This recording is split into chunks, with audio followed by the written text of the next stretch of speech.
Bapak, Ibu, dan Saudara, serta anak-anak yang dikasihi oleh Tuhan,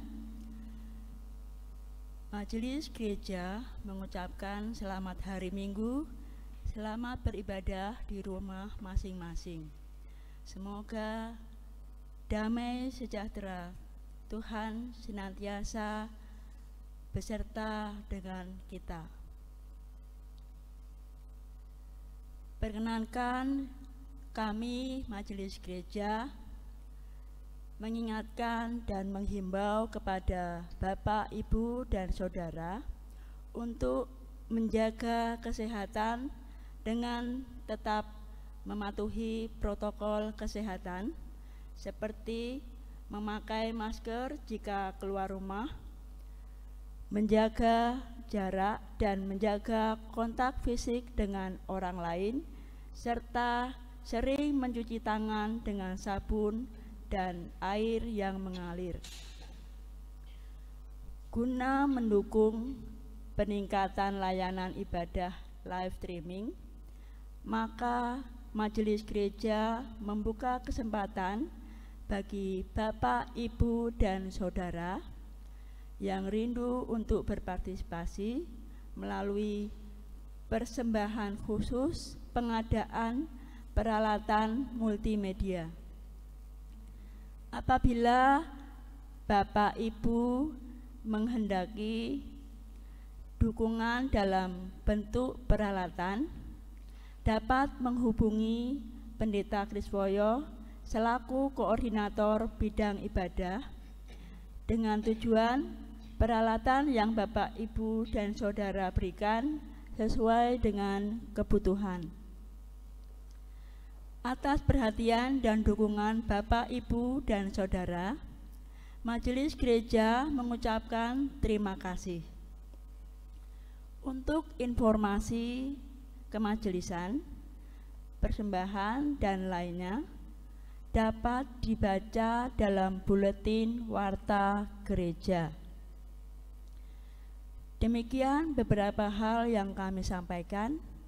Atas perhatian Bapak dan Ibu serta saudara-saudara sekalian, kami ucapkan terima kasih.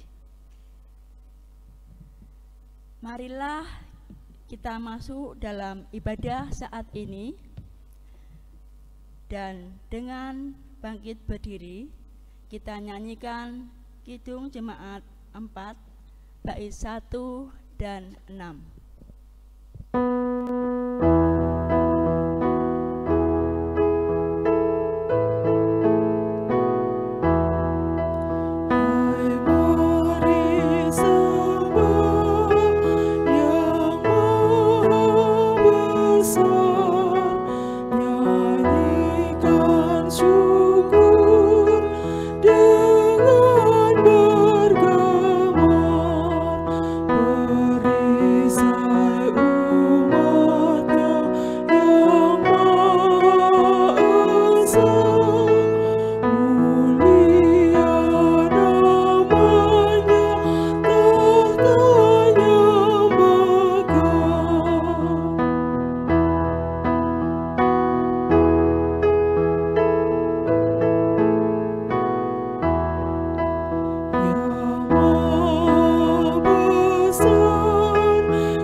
Dikasihi oleh Tuhan Yesus Kristus, ibadah ini didasarkan pada pertolongan kita adalah di dalam nama Tuhan yang menjadikan langit dan bumi dan yang setia memelihara seluruh ciptaannya.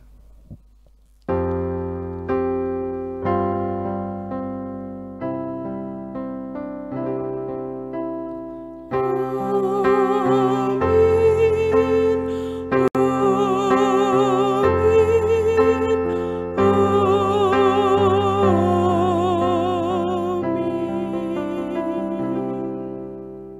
kasih karunia dan damai sejahtera dari Tuhan Yesus kiranya ada pada saudara sekalian. Jemaat dipersilahkan duduk.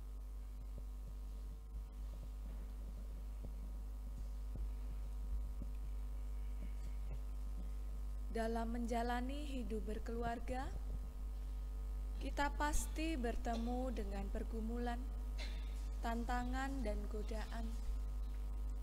Ketika kita mengandalkan hikmat manusia, tentu kita tidak akan dapat berjalan dengan sejahtera dan mulia. Dan hanya karena kehadiran Tuhan di tengah keluarga kita, kita akan beroleh kekuatan dan kebahagiaan sejati. Oleh karena itu, marilah kita nyatakan percaya kita melalui lagu dalam Kidung Jemaat nomor 451 bait pertama dan kedua.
Marilah kita mendengarkan sabda yang terdapat dalam kitab Amsal pasal 3 ayat 3 sampai dengan 5 demikian.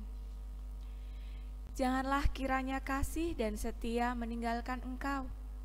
Kalungkanlah itu pada lehermu, tuliskanlah itu pada loh hatimu, maka engkau akan mendapat kasih dan penghargaan dalam pandangan Allah serta manusia.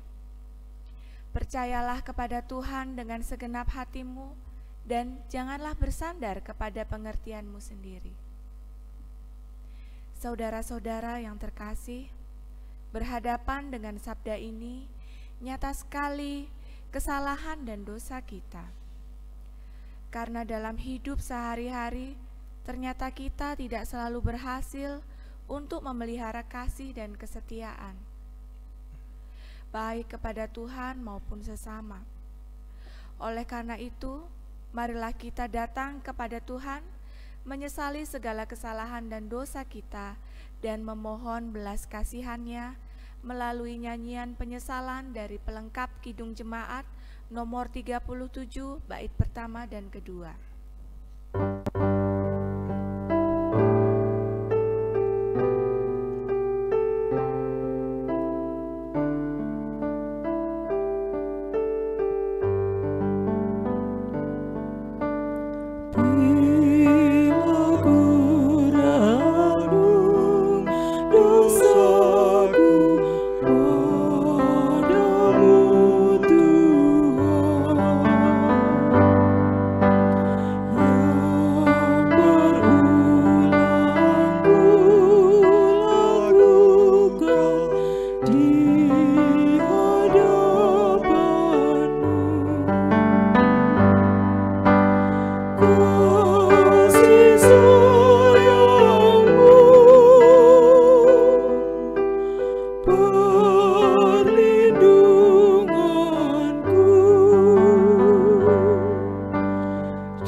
Saudara, berbahagialah setiap orang yang diampuni kesalahannya dan menghidupi pertobatan di dalam setiap kehidupan sehari-hari. Berita anugerah terambil dari surat 1 Yohanes 4 ayat 18. Demikianlah firman Tuhan. Di dalam kasih tidak ada ketakutan. Kasih yang sempurna melenyapkan ketakutan. Sebab ketakutan mengandung hukuman, dan barang siapa takut, ia tidak sempurna di dalam kasih. Petunjuk hidup baru terambil dari surat Yudas pasal 1 ayat 21. Demikianlah firman Tuhan. Peliharalah dirimu demikian dalam kasih Allah, sambil menantikan rahmat Tuhan kita, Yesus Kristus, untuk hidup yang kekal. Marilah kita tanggapi anugerah dan petunjuk hidup baru dari Tuhan melalui nyanyian kesanggupan dari Kidung Jemaat nomor 318, bait pertama dan kedua.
Mari kita menaikkan doa syafaat kita.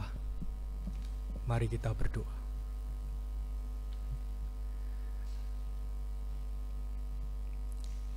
Ya Allah, kami bersyukur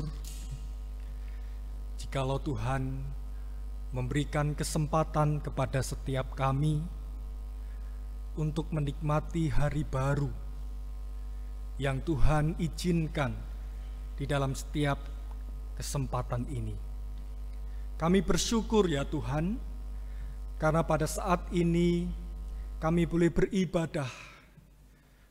Meskipun secara fisik kami jauh, tetapi kami percaya di dalam ikatan kasih persekutuan bersama dengan Tuhan, kami dihimpun bersama-sama dan kami boleh memohon setiap doa-doa kepada Engkau. Kami bersyukur ya Tuhan, jikalau pada ibadah ini kami boleh menaikkan setiap pokok doa syafaat kami. Kami berdoa untuk saudara-saudara kami yang mengalami kelemahan tubuh, mereka yang tidak berdaya, mereka yang ada di rumah sakit, mereka yang terbaring di tempat tidur yang ada di rumah. Kiranya Allah ada bersama-sama dengan mereka. Tuhan memberikan kekuatan, penghiburan ketika jemaat-Mu mengalami duka dan kesedihan. Dan biarlah melalui sakit penyakit ini ya Tuhan, kami percaya Allah berkarya bersama dengan setiap umat-umat-Mu. Kami juga berdoa Tuhan untuk para lansia di dalam kelemahan dan kerapuhan mereka, dan bahkan di tengah keterbatasan mereka secara fisik. Usia semakin hari semakin menua, tapi kami percaya iman dan kasih mereka kepada Engkau ya Kristus semakin hari semakin kuat. Tuhan juga ada bersama-sama dengan mereka, jemaat kami yang sudah berusia lanjut.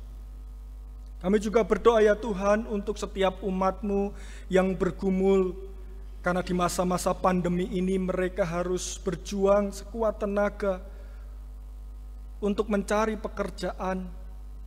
Karena ada beberapa jemaat kami yang di PKK, ada jemaat kami yang tidak sesuai dengan apa yang diharapkan seperti dulu sebelum pandemi ini. Dan biarlah Tuhan juga bekerja. Tuhan memberikan berkat, Tuhan memberikan ketekunan, jerih payah di dalam setiap upaya dan usaha kehidupan jemaat kami. Dan Tuhan ada bersama-sama dengan mereka. Kami berdoa ya Tuhan untuk gereja-Mu di tempat ini, GKJ Mino Martani. Di dalam setiap pergumulan, program kerja yang dilakukan di masa-masa pandemi ini, kami beribadah secara virtual. Meskipun kami berjauhan ya Tuhan, kami tidak hadir bersama-sama secara fisik ragawi kami, tapi kami percaya kami diikat di dalam persekutuan yang kudus bersama dengan Allah Bapa. Dan biarlah melalui ibadah virtual ini, kami boleh menikmati persekutuan yang hangat dengan keluarga kami yang ada di rumah, bersama suami, bersama istri, bersama dengan anak-anak, bersama dengan orang tua kami, bersama dengan keponakan-keponakan kami, dan bahkan bersama dengan cucu-cucu kami ya Tuhan. Dan kami semakin hangat di dalam cinta kasih keluarga kami masing-masing. Kami juga berdoa ya Tuhan untuk bangsa dan negara kami. Di masa-masa pandemi ini, biarlah pemimpin kami boleh melakukan setiap tugas dan panggilan mereka dengan penuh hikmat dan kebijaksanaan di dalam memimpin bangsa dan negeri ini ya Tuhan. Karena kami tahu memimpin bangsa yang begitu besar ini bukanlah perkara yang mudah, tapi kami menyerahkan seluruh pemimpin bangsa ini di dalam tangan kuasa-Mu, dan biarlah mereka takut akan Tuhan di dalam memimpin negeri ini. Berkati setiap kami ya Tuhan, masyarakat yang juga ikut bersama-sama membangun negeri ini. Biarlah kami boleh menciptakan keadilan dan perdamaian. Kami tidak ikut di dalam tindakan kekerasan, permusuhan dan perselisihan antar agama. Tapi biarlah kami membangun jembatan rekonsiliasi untuk membangun keutuhan negeri kami, yaitu Indonesia ini ya Tuhan. Terima kasih ya Tuhan. Kami juga berdoa untuk Pendeta Kriswoyo bersama dengan keluarga dan anak-anak. Biarlah Tuhan juga memberkati hamba Tuhan bersama dengan majelis jemaat di dalam menggembalakan setiap umat-umat-Mu di tempat ini. Terima kasih ya Tuhan. Inilah setiap syafaat kami yang kami alaskan hanya di dalam nama Putra-Mu yang tunggal, Tuhan Yesus Kristus. Kami berdoa dan mengucap syukur. Amin.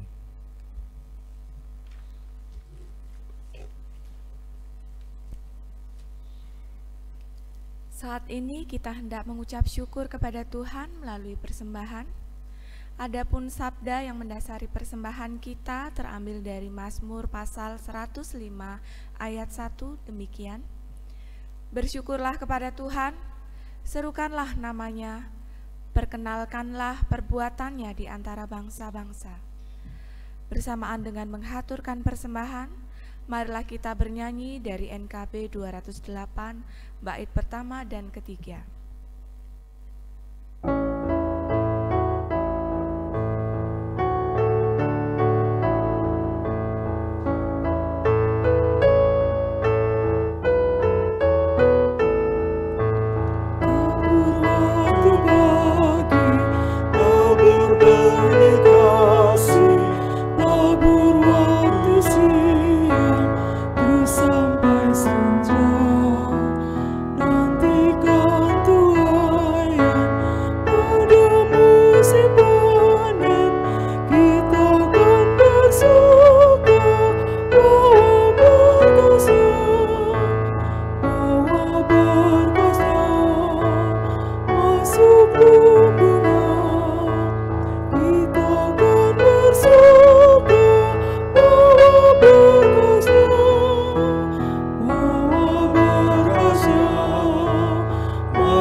Marilah kita serahkan persembahan kita kepada Tuhan melalui doa. Kita berdoa. Tuhan yang Maha Kasih, kami bersyukur jika dalam ibadah ini Tuhan memberi kesempatan kepada kami untuk menghaturkan persembahan sebagai tanda syukur kami. Kiranya persembahan kami ini Tuhan berkati, sehingga dapat menjadi alat untuk menghadirkan damai sejahtera-Mu di bumi. Apabila di dalam kami menghaturkan persembahan, terselip kesalahan dan dosa, kami memohon pengampunan.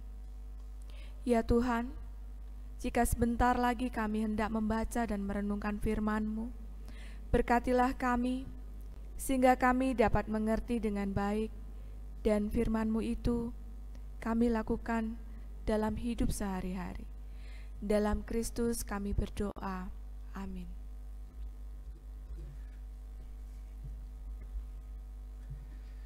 Bacaan kita terambil dari Injil Markus pasal 13 ayat 1 sampai 8.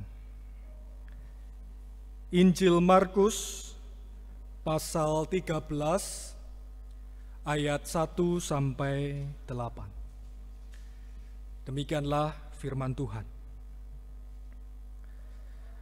Ketika Yesus keluar dari bait Allah, seorang muridnya berkata kepadanya, "Guru, lihatlah betapa kokohnya batu-batu itu dan betapa megahnya gedung-gedung itu." Lalu Yesus berkata kepadanya, "Kau lihat gedung-gedung yang hebat ini? Tidak satu batu pun akan dibiarkan terletak di atas batu yang lain. Semuanya akan diruntuhkan." Ketika Yesus duduk di atas Bukit Zaitun, berhadapan dengan bait Allah, Petrus, Yohanes, dan Andreas bertanya sendirian kepadanya, "Katakanlah kepada kami, bila manakah itu akan terjadi? Dan apakah tandanya kalau semuanya itu akan sampai pada kesudahannya. Maka mulailah Yesus berkata kepada mereka, "Waspadalah, supaya jangan ada orang yang menyesatkan kamu. Akan datang banyak orang dengan memakai namaku dan berkata, 'Akulah dia,' dan mereka akan menyesatkan banyak orang. Dan apabila kamu mendengar deru perang atau kabar-kabar tentang perang, janganlah kamu gelisah. Semuanya itu harus terjadi, tetapi itu belum kesudahannya. Sebab bangsa akan bangkit melawan bangsa, dan kerajaan melawan kerajaan. Akan terjadi gempa bumi di berbagai tempat, dan akan ada kelaparan. Semua itu barulah permulaan penderitaan menjelang zaman baru." Demikianlah firman Tuhan. Yang berbahagia adalah setiap orang yang mendengarkan firman dan melakukannya dalam hidup sehari-hari. Haleluya.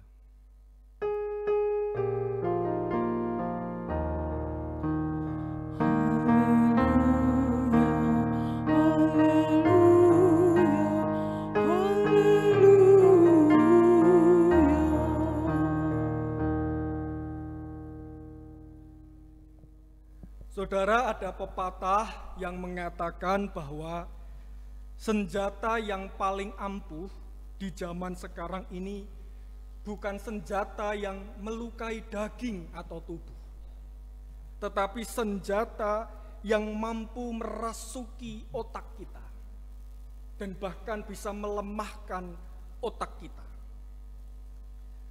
Ketika otak kita tidak bekerja dengan baik, saudara, dan bahkan otak itu dibuat tidak berdaya sedemikian rupa, orang dihantui rasa takut yang berkelebihan, tentu pikirannya akan menjadi kacau, saudara. Dan bahkan badannya pun akan menjadi sakit. Pikirannya menjadi kacau, badan menjadi sakit, dan semua itu ada di dalam persepsi di otak, di kepala kita ini. Sehingga rasa takut adalah perasaan yang paling berbahaya di kehidupan ini. Saudara, sejarah membuktikan ada seorang tokoh yang sangat kejam yang bernama Hitler. Dia pernah menebarkan teror ketakutan kepada orang-orang Jerman. Hati-hati loh. Kalau ada orang-orang Yahudi berkumpul bersama-sama, itu akan membuat kamu konflik luar biasa. Dan ketika Hitler menebarkan rasa teror, ketakutan, kegelisahan, orang-orang Jerman merasa takut, saudara. Dan saat itu orang-orang Yahudi dibantai oleh orang-orang Nazi Jerman karena Hitler menebarkan teror ketakutan. Saudara-saudara dikasihi oleh Tuhan, apa yang masuk menjadi input di dalam pikiran kita itu menjadi sesuatu yang penting, karena itu menentukan output kita. Jadi segala sesuatu yang kita kunyah di dalam pikiran kita, apa yang kita lihat, apa yang kita baca masuk di dalam otak kita, itu menentukan perkataan dan perbuatan kita. Saudara, apa yang menarik di dalam teks bacaan kita pada saat ini? Markus 13 ayat 1-8 itu berbicara tentang berita eskatologis. Bacaan kita diberi judul khotbah tentang akhir zaman, hari akhir, dalam bahasa Yunani eskaton. Dan biasanya orang jemaat kalau membaca teks pasal 13 ini, narasinya adalah narasi ketakutan. Narasi yang membuat hidup itu menjadi pesimis. Lihat Mas Andre, kalau membaca tadi, aduh rasanya begitu ngeri. Dunia itu sudah porak-poranda. Digambarkan banyak orang jauh dari kebenaran. Dikatakan di sana banyak orang yang konflik terus-menerus. Digambarkan juga bencana, kelaparan yang begitu hebat. Dan orang kalau membaca teks ini biasanya adalah rasa takut. Apa yang dikatakan oleh Yesus, saudara-saudara? Yesus berkata, bait Allah pun akan runtuh atau hancur di ayat 2. Kau lihat gedung-gedung yang hebat ini, tidak satu batu pun akan dibiarkan terletak di atas batu yang lain. Semuanya itu akan diruntuhkan, saudara. Jadi kalau kita membaca teks ini, bait Allah itu adalah kebanggaan orang-orang Yahudi. Kalau lihat bait Allah itu begitu megah, itu menjadi pusat jantung iman orang-orang Yahudi, orang-orang Israel. Digambarkan di dalam teks pasal 13 tadi. Bait Allah yang begitu kokoh, pusat dan jantung Israel, itu hancur lebur, saudara.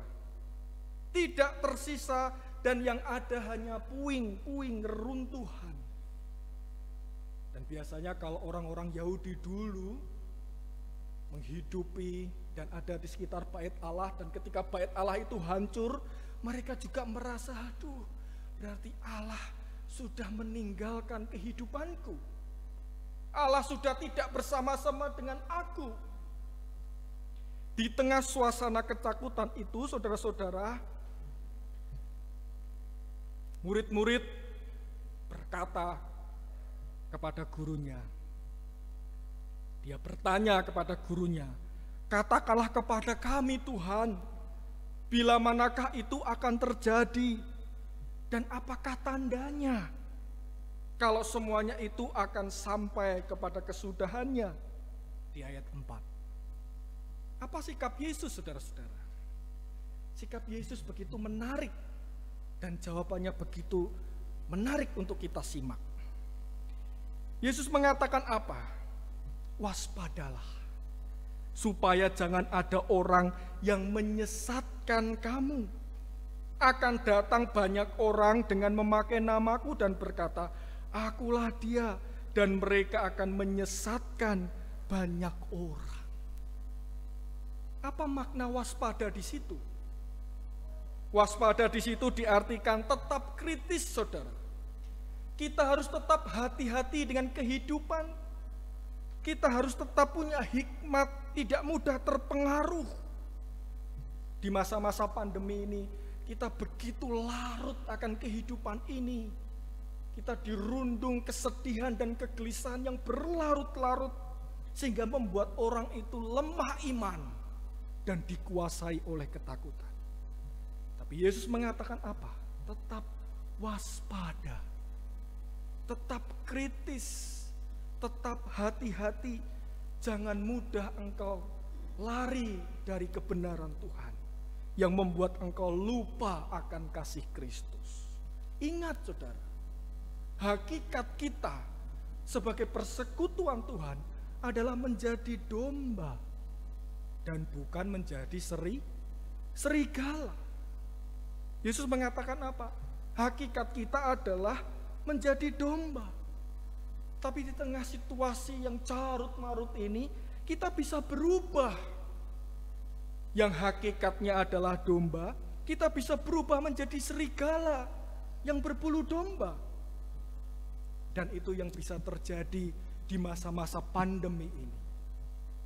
Orang bisa berubah menjadi serigala yang begitu menakutkan. Dia dikuasai oleh rasa takut yang berlebihan, dan dia bisa berubah menjadi serigala yang mematikan. Ada seorang tokoh atau sejarawan Yahudi yang bernama Yuval Harari. Dalam salah satu bukunya, dia pernah mengatakan begini, saudara. Dalam satu riset, bahwa otak manusia itu sebenarnya adalah otak reptil. Ini sebuah penelitian, ya. Kalau otak manusia ini ada kecenderungan otak reptil, maka sebenarnya wataknya itu adalah watak berburu, saudara. Dan riset itu ingin mengatakan bahwa cara yang paling ampuh seorang reptil untuk mengatasi ketakutannya adalah dengan berburu mangsa. Jadi kalau di dalam pertandingan bola biasanya, pertahanan yang terbaik itu adalah serangan. Jadi pertahanan yang terbaik, benteng yang terbaik itu adalah justru dengan menyerang. Yuval Harari ingin mengatakan bahwa, dan itulah manusia. Manusia itu punya kecenderungan otak reptil dalam situasi yang kalut, di tengah situasi yang begitu menakutkan, dan dia dikuasai oleh hal-hal yang begitu membuatnya khawatir.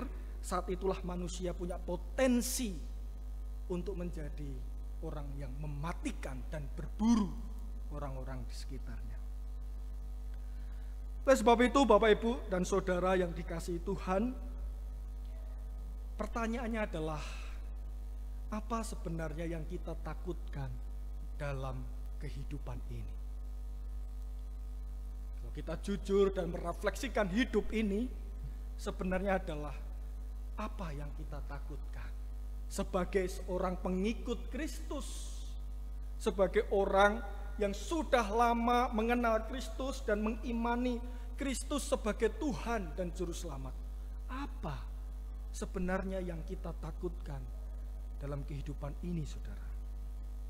Saudara, pertanyaan ini membuat saya merenung beberapa hari ini mempersiapkan khotbah ini. Saya bergumul, saudara. Sebenarnya apa yang ditakutkan oleh manusia, dan tentu di masa-masa pandemi ini, saudara? Yang pertama adalah ketakutan manusia bisa disebut yaitu takut mati sebenarnya. Saya lihat orang-orang di tengah pandemi ini, lihat kerumunan massa yang begitu banyak, takut. Kalau dia mendekat di tengah kerumunan itu, dia pasti akan takut tertular. Terlebih lagi yang sudah lansia. Kematian itu begitu menakutkan, saudara. Tapi kita harus menyadari, di dalam iman Kristen, Yesus berkata apa? Aku telah mati, namun lihatlah aku hidup sampai selama-lamanya. Jadi cara berpikir kita dengan orang-orang dunia itu harus berbeda. Kalau orang dunia mengatakan, oh kematian itu adalah akhir dari segalanya.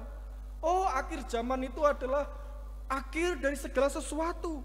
Tapi di dalam iman Kristen, Yesus mengatakan, aku telah mati, namun lihatlah, aku hidup sampai selama-lamanya. Yang pertama adalah takut mati. Yang kedua apa, saudara? Apa ketakutan terbesar kita? Dan saya merenungkan bahwa ketakutan terbesar kita sebenarnya adalah, yang kedua adalah takut hidup, saudara. Seperti Ayub, di dalam penderitaannya yang berlarut-larut terus-menerus, dia mengatakan apa? Lebih baik mati saja. Mati kadang-kadang lebih baik daripada hidup. Dan orang takut hidup karena hidup begitu menakutkan. Kita tidak bisa membayangkan setiap hari kita diteror, setiap hari kita diperas, setiap hari kita diperlakukan kasar, setiap hari kita diperlakukan tidak adil. Dan di masa-masa pandemi ini, aduh Tuhan, pekerjaan sudah tidak ada dan orang takut hidup, saudara. Lebih baik lompat ke jurang saja daripada hidup. Lebih baik menggantungkan diri dengan seutas tali. Lebih baik meminum baygon dan terkapar mati. Dan itulah hidup ini, saudara. Hidup ini menakutkan. Hidup ini penuh dengan ketidakpastian. Seperti naik roller coaster, perasaan diombang-ambingkan di tengah kerapuhan dan kondisi kita di masa-masa pandemi ini. Yesus berkata apa, saudara? Jangan takut. Aku tidak akan meninggalkan kamu, dan aku menyertai kamu senantiasa sampai kepada akhir zaman. Dan itulah janji Yesus, berita baik Di dalam situasi apapun, di dalam suasana apapun, di dalam perjalanan hidup kita apapun, pesan Yesus menggema kepada setiap kita, jangan takut. Aku tidak akan meninggalkan kamu. Aku menyertai kamu senantiasa sampai kepada akhir zaman. Saya pernah ngobrol-ngobrol bersama dengan orang-orang di angkringan. Ada mbah-mbah bilang gini, saudara.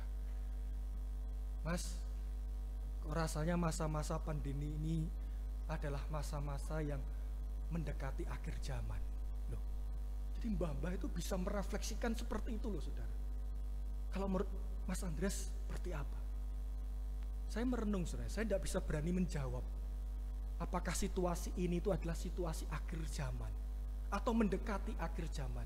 Dan saya tidak tahu hari depan itu seperti apa, saudara. Tetapi firman Tuhan mengatakan dengan begitu gamblang, jangan takut. Aku tidak akan meninggalkan kamu. Aku menyertai kamu senantiasa sampai kepada akhir zaman. Orang yang dirundung ketakutan adalah orang-orang yang mengatakan, untuk apa kita bekerja keras, Mas Andreas? Bukankah sebentar lagi adalah akhir zaman? Untuk apa mengerjakan tugas tanggung jawab pelayanan? Lawang sebentar lagi Tuhan datang menghakimi umat manusia. Dunia ini dianggap sebagai sesuatu yang hancur dan membuat dirinya menjadi pesimis dan tidak produktif di masa-masa pandemi ini. Saudara, seorang pendiri Apple, Steve Jobs, yang sangat kaya itu, dia pernah mengatakan begini, saudara.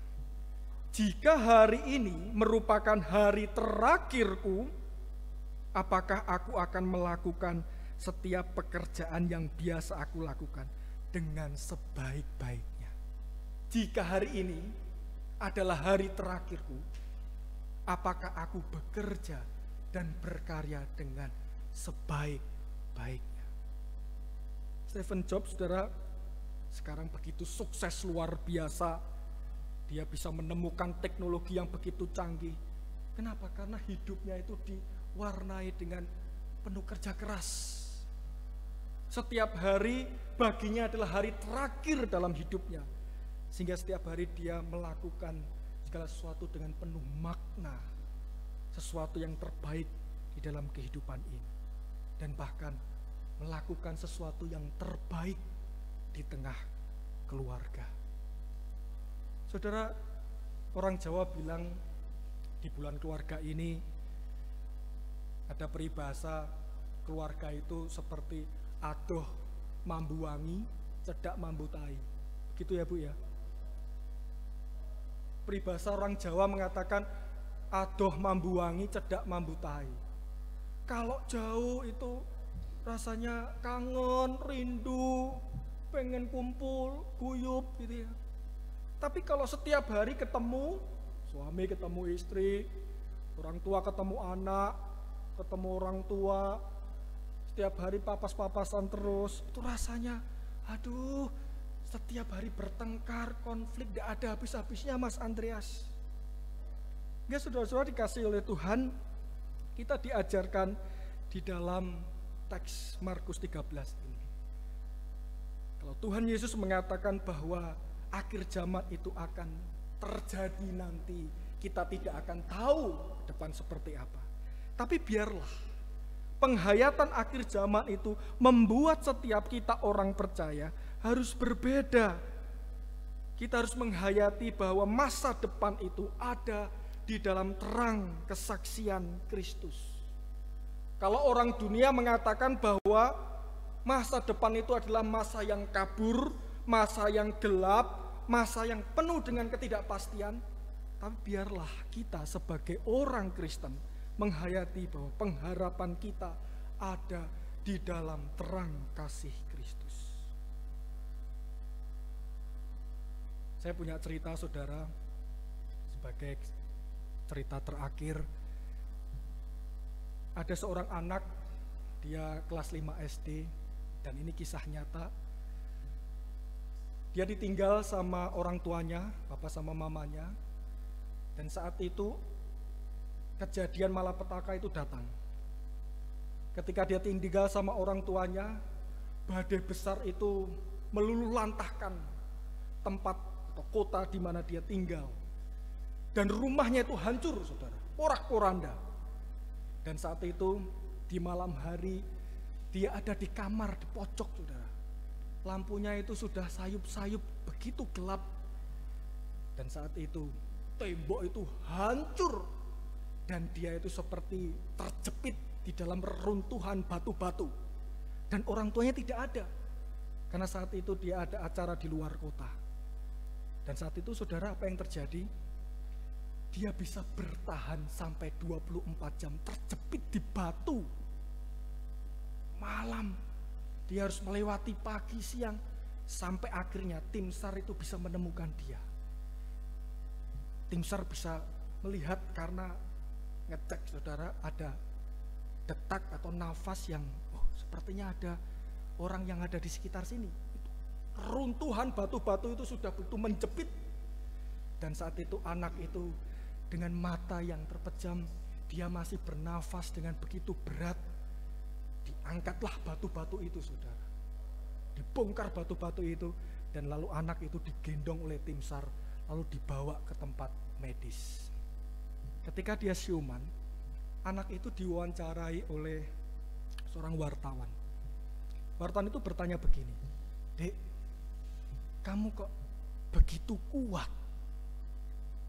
Ketika runtuhan batu itu menjepit kamu sekitar 24 jam, kamu bisa bertahan. Apa yang bisa membuat kamu bertahan sampai sedemikian rupa?" Lalu adik itu mengatakan begini, saudara, "Saya cuma ingat pesan dari Papa.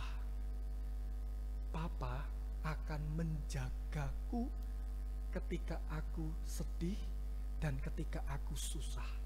Dan bahkan Papa ada di dalam setiap situasi apapun." Dan pesan itu begitu menggema, saudara. Dan itulah yang membuat adik kecil itu bertahan di tengah runtuhan batu yang menjepit dia. Bahwa bapaknya selalu ada bersama-sama dengan dia. Saudara, 1 Yohanes 4 ayat 18 dikatakan, "Di dalam kasih tidak ada ketakutan, dan kasih yang sempurna melenyapkan ketakutan." Biarlah kita menghayati bahwa keluarga kita, orang-orang yang ada di sekitar kita, kita mengatakan kepada mereka, "Jangan takut dan percayalah hanya kepada Tuhan." Karena Tuhan selalu ada beserta dengan setiap kita. Tuhan memberkati kita. Amin. Mari kita berdoa.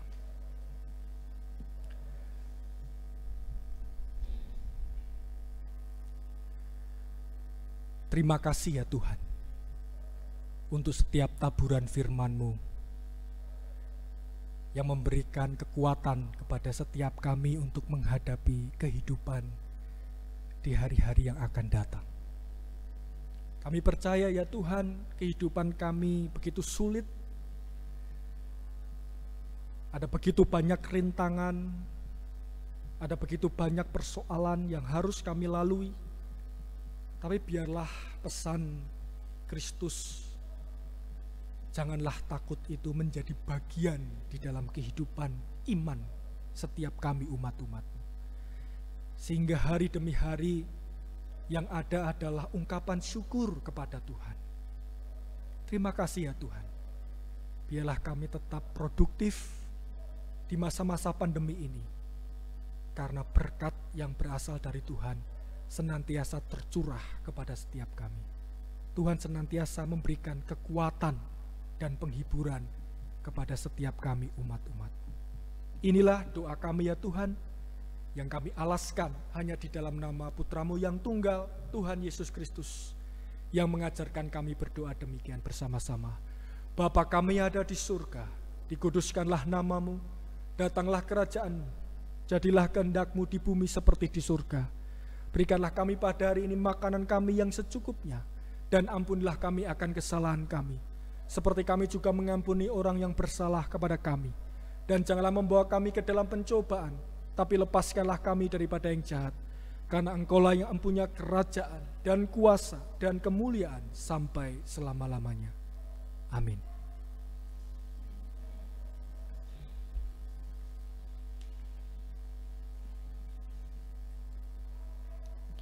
Marilah kita mengamini firman Tuhan dan kita bangun tekad untuk melakukannya dalam hidup sehari-hari. Kini, marilah kita bernyanyi dari PKJ nomor 288 bait pertama dan ketiga sebagai pengakuan dan sekaligus wujud tekad kita untuk terus bergantung pada Tuhan.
Bersama umat Tuhan di seluruh muka bumi, marilah kita perbarui pengakuan iman kita dengan mengikrarkan pengakuan iman rasuli. Aku percaya kepada Allah, Bapa yang Maha Kuasa, Khalik langit dan bumi, dan kepada Yesus Kristus, Anaknya yang tunggal Tuhan kita, yang dikandung dari Roh Kudus, lahir dari anak darah Maria, yang menderita di bawah pemerintahan Pontius Pilatus, disalibkan, mati dan dikuburkan, turun dalam kerajaan maut. Pada hari yang ketiga, bangkit pula dari antara orang mati, naik ke surga, duduk di sebelah kanan Allah, Bapa yang Maha Kuasa, dan akan datang dari sana untuk menghakimi orang yang hidup dan yang mati. Aku percaya kepada Roh Kudus, gereja yang kudus dan am, persekutuan orang kudus, pengampunan dosa, kebangkitan daging, dan hidup yang kekal. Saudara, janganlah takut untuk menghadapi kehidupan ini. Percayalah kepada Allah, dan Tuhan ada bersama-sama dengan keluarga kita. Terimalah berkat Tuhan. Kasih karunia dan damai sejahtera dari Allah Bapa, di dalam cinta kasih Tuhan Yesus Kristus, dan di dalam persekutuan dengan Roh Kudus, menyertai Bapak, Ibu, dan Saudara, serta anak-anak sekalian. Amin.